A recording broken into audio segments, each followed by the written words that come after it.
Hello, hello, hello. I hope you all are having a super duper fantastic day out there today. Yes, y'all know what time it is. It's 5 o'clock, and I'm live at 5. Hey, I'm live at 5. Hey, I'm live at 5. Hey, I'm live at 5. Come on inside of the StreamYard room. Yet, let's get into this conversation right here, right now. So, an important skill needed for coaching, right? I think sometimes we tend to start off having a great, powerful conversation with people, not really understanding how to get through, right? We totally want to get into giving them solutions or ways to fix the problem. But I'm telling you, it starts way before that point. Do y'all get that? Like, you cannot go into someone's situation, in a coaching situation. Thank you, Sissy, for being here. I know that you are driving, but you cannot go into a situation where you're coaching someone and right away tend to give them strategy or begin to give them strategy, because you ain't built no relationship to do that. Hey, Stephanie, how you doing? Hopefully all is well. Welcome back home, and glad that you had a great time at home. All the back and forth. Anyway, so happy that you are here today. So listen, all my coaches out there, instructors, teachers, I mean, what do you think is the number one thing that you need to do or be able to do in order to be able to coach someone well? I'll give you a couple of seconds, because again, what I've been experiencing, even for people who may be reaching out to me, is that you want to dive right in and give people instruction or strategy. And that is a tough place to start. And I want to tell you why right after you give me what is the number one skill needed in order for you to coach people well. Be a good learner. That's good. That's a good one. That's a good one. It's not the one I'm looking for, but that is a good one. Yes, be a good learner, for sure, for sure. Because before you start trying to coach me on something, the 9 times out of 10, I'm looking at your life and seeing what you're doing and how you're doing in that area before I start taking any coaching from you in that area. Give me another one. What's another thing that comes to mind? If you're coaching someone, there you go, LaShawn. That's the one. That's the one I'm looking for. You got to learn how to listen, build relationship. Yeah. And this is the way to do it. So, before you go into a conversation of coaching someone on anything, you need to listen.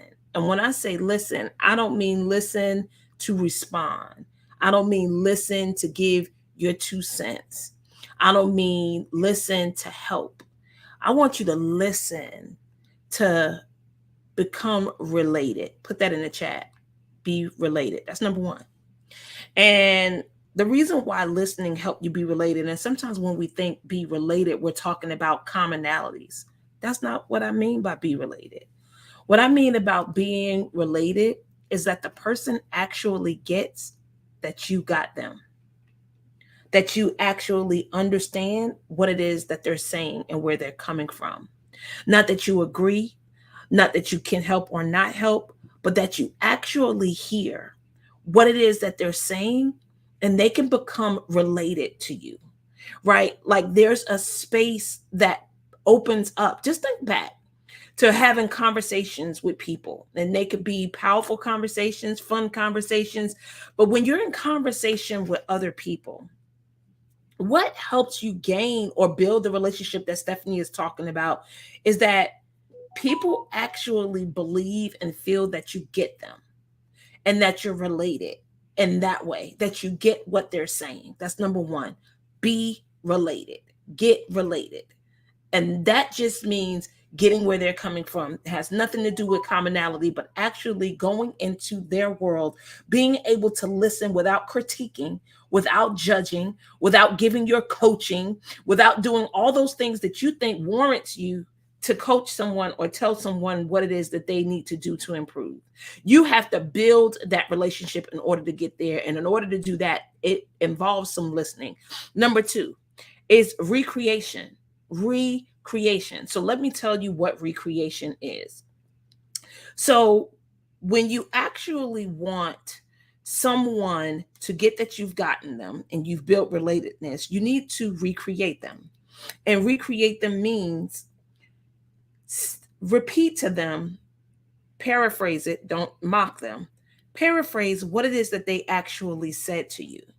And when they actually share what it is they said to you and you recreate them as if you've gotten and you understood the communication, the next thing that you need to be doing for the next couple of times is, so how does that make you feel? How does that affect what it is that you're trying to accomplish?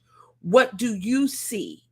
What is it that you want? See, these are all good questions to kind of see where they are, right? Because the next thing that you want to get before you start coaching, you want to get their readiness. Are they ready to be coached? Are they ready to be coachable? Because here's what can totally happen. You could be given great information. And this is what I found since I've been in the coaching industry, thought leader industry. I could give you a whole lot of good information. I could tell you how to get there. I could lead you to the water. I could do all the things. But if you're not ready to take the steps, to take the action, to implement, to go for it, to take the risk, do you get that there will be no movement? And there's been so many times in business and classes and courses that I've created where I'm like, why aren't they taking any action? Why aren't they moving? Do they get that this is what I actually did to get to where I am? But sometimes people are just not ready. They're not coachable. They're not open to it. I remember one of my clients that I had inside of the academy, she wanted access to like all of the recordings, right? That we had done over like a year and a half period of time. And I was just like, no, I don't think I want to do that, right? One, because it's my intellectual property. That's number one. Number two, she got that, when you was giving us all this information, I wasn't quite ready to take the action yet.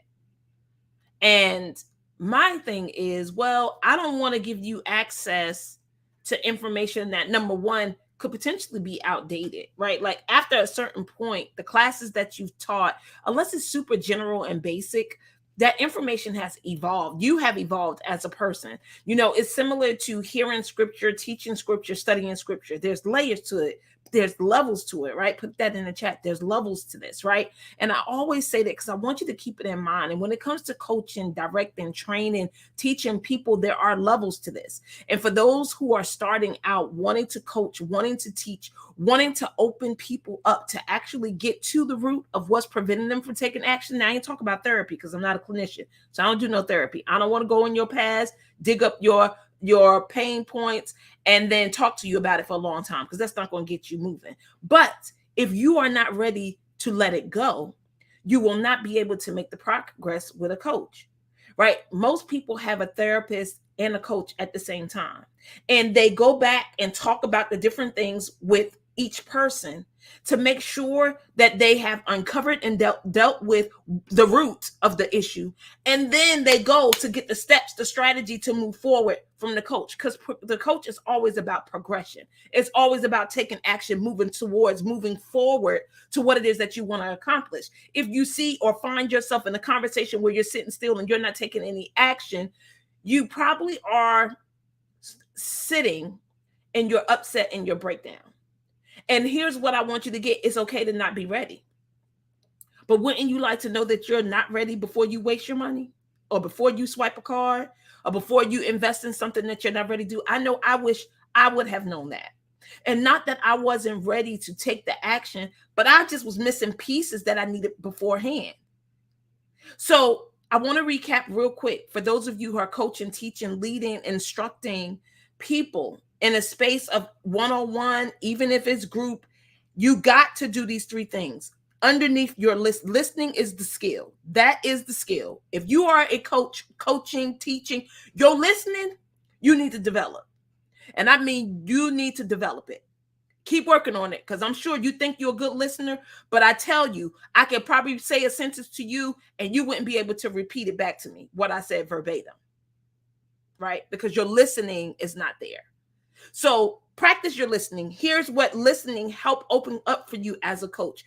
Number one is relatedness. And remember, relatedness is not commonality. Relatedness means that the other person got that you have stepped into their world. You got them, that you get what it is that they're saying. Number two is recreation. You being able to give back to that person what they said. You could paraphrase it. Some instances it's okay to repeat what they said, but you don't want to come off as mocking. So you need to develop your recreation, because here's the magnificent thing about recreation. It's a secret sauce. Put it in the chat. Recreation is a secret sauce, and I'm about to tell you what it is. See, recreation is so powerful that if it is done properly and correctly, do you get that you can have upsets and breakdowns disappear? I'm gonna let you sit with that. So if you're in a conversation with someone, you're coaching someone, and if you, the coach, the person that they're in conversation with, even if it's a family member, your sister, your cousin, your brother, whatever, if you recreate them, do you get that it'll disappear? Like the upset and breakdown would create a clear space for them to create something else. Practice recreation. And then number 3 is their readiness.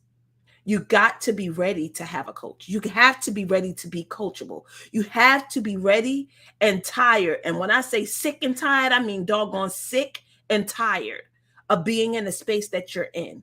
Because Brendon Burchard says this all the time. There's only really 2 major things that can cause change in your life. One, there's something catastrophic that's happening outside of you.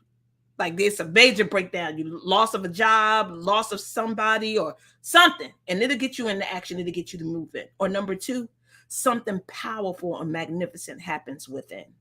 Those are the 2 things that's going to ignite change. Other than that, you're just going to be talking. So what are you going to do?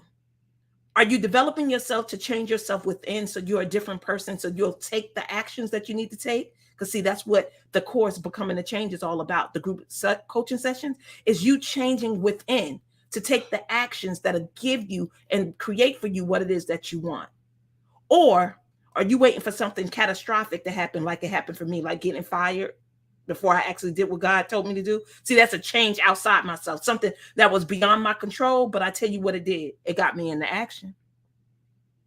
So look, I'm always looking forward to serving you. I'm here in this space. Share this video. If you feel like it's been helpful for you, it will be helpful for the people that you actually talk to, that you commune with. Share the video. Sharing is caring. And if you are a coach, teacher, trainer, someone, a thought leader, someone that pour and listen to people, get your listening skills all the way up, all the way, and then practice those 3 things in your listening: to be related, to recreate, and to know if they're ready. Always looking forward to serving you. I'll see you guys on Friday, live at 5, Monday, Wednesday, Fridays, right here on Deneen Merriweather business page, YouTube at Deneen Merriweather, or inside of the private group, Career to Calling with Deneen Merriweather. Always looking forward to serving you. I'll see you guys soon. I'm live at 5.